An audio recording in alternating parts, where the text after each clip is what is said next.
L'homme est-il le masculin, la femme est-elle le féminin? Vous savez, dans le domaine de la psychologie, Carl Gustav Jung avait inventé le concept d'anima et d'animus. Il parlait d'anima quand il parlait de la psychologie féminine de l'homme, et il parlait d'animus quand il parlait de la psychologie masculine de la femme. Bon, je ne vais pas m'étendre là-dessus, mais en réalité, il signifiait bien par là que l'homme était aussi dépositaire des caractéristiques et de certaines caractéristiques du féminin et de la présence du féminin en lui, en tout cas, et la femme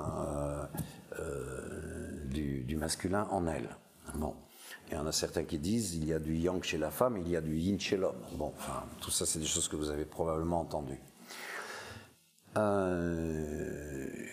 L'homme est une représentation masculine qui, dans ses spécificités, sont symboliques d'une partie de ce que l'on pourrait appeler le masculin de Dieu.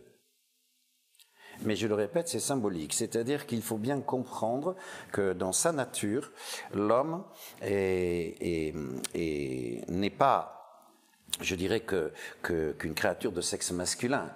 Il est dans la nature mère, dans la représentation de ce qu'il est. C'est pour ça qu'il faut essayer de comprendre qu'est-ce que c'est l'homme et qu'est-ce que c'est le masculin. Il est représentatif d'une expression du divin. D'accord? Je vais donner un point, je ne vais pas en citer 50. Chez l'homme, on peut parler de la convexité. Le sexe de l'homme est convexe. D'accord?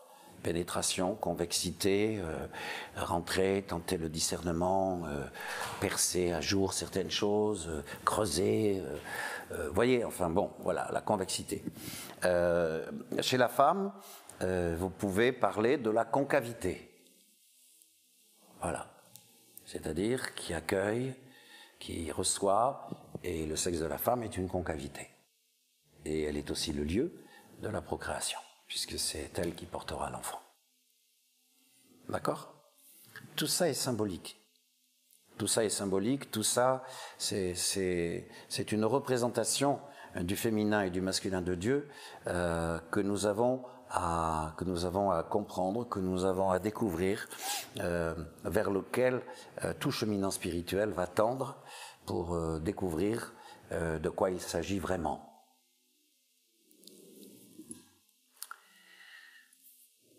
J'ai donné une conférence là-dessus il n'y a pas longtemps qui s'appelle « Femme de Dieu ».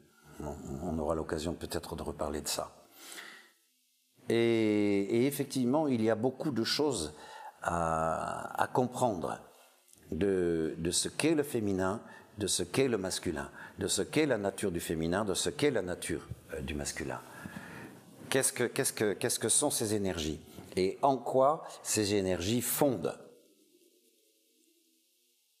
Dieu, fondent l'énergie divine? En quoi est-ce qu'elles sont représentatives de ce que l'on appelle le masculin et le féminin de Dieu? Voilà. C'est très étonnant, en réalité, de voir, dans un premier temps en tout cas, la confusion que nous faisons entre l'homme et le masculin, la femme et le féminin. Cela a donné lieu à des interprétations de textes sacrés, qui effectivement ont donné lieu à des affirmations et induit des comportements qui disent et qui font n'importe quoi. Bon. Alors, je ne vais pas dire dans quel texte, je ne vais pas citer une œuvre plutôt qu'une autre, parce que ça n'a pas grand intérêt, mais c'est vrai qu'il faut faire très très attention quand on lit dans les textes effectivement qu'il est fait allusion par exemple à la femme et tu feras ci ou tu feras ça, ou à l'homme et tu feras ci et tu feras ça, c'est bien d'entendre qu'on parle du masculin et du féminin. Le masculin est une énergie spécifique et le féminin est une énergie spécifique. Ces deux énergies s'emboîtent, ces deux énergies sont complémentaires, complémentaires, non, c'est pas vrai, elles ne sont pas complémentaires, parce que complémentaires voudrait dire qu'elles sont séparées. En réalité, elles l'ont jamais été. Voilà. Ce sont deux énergies qui fonctionnent ensemble. Elles ont toujours fonctionné ensemble et elles sont non séparées. D'accord? C'est pour ça que ces deux pôles énergétiques sont à l'intérieur de vous. Les deux, voilà. Voilà. Et ils forment quelque chose qui est là aussi un grand mystère, il y a une grande connaissance derrière ça, qui met fin à l'illusion de la séparation, qui met fin à la dualité, et qui vous approche et qui vous rapproche de la conscience du grand tout. Non seulement rien n'a jamais été séparé, mais la séparation, en réalité, si je puis le dire ainsi, n'a jamais été à l'ordre du jour pour Dieu. Ça n'existe pas.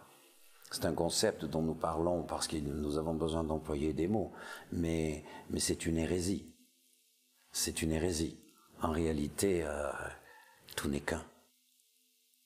Le mystère de l'unicité, c'est quelque chose, voilà, il faut approcher avec beaucoup d'humilité, beaucoup de prudence, et faire très attention aux mots que l'on emploie. Il y a des mots humains qui pour nous ont un certain sens, mais en réalité qui n'ont strictement rien à voir avec ce qu'est l'amour, ce qu'est Dieu. Tout ça, ce sont des...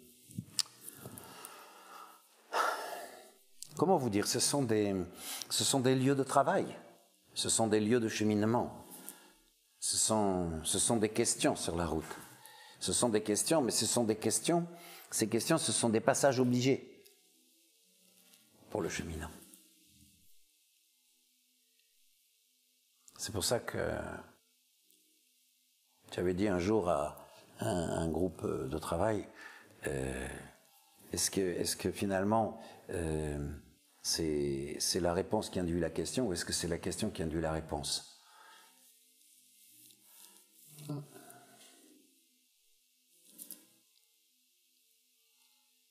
Est-ce qu'on peut imaginer qu'il y ait une question sans réponse?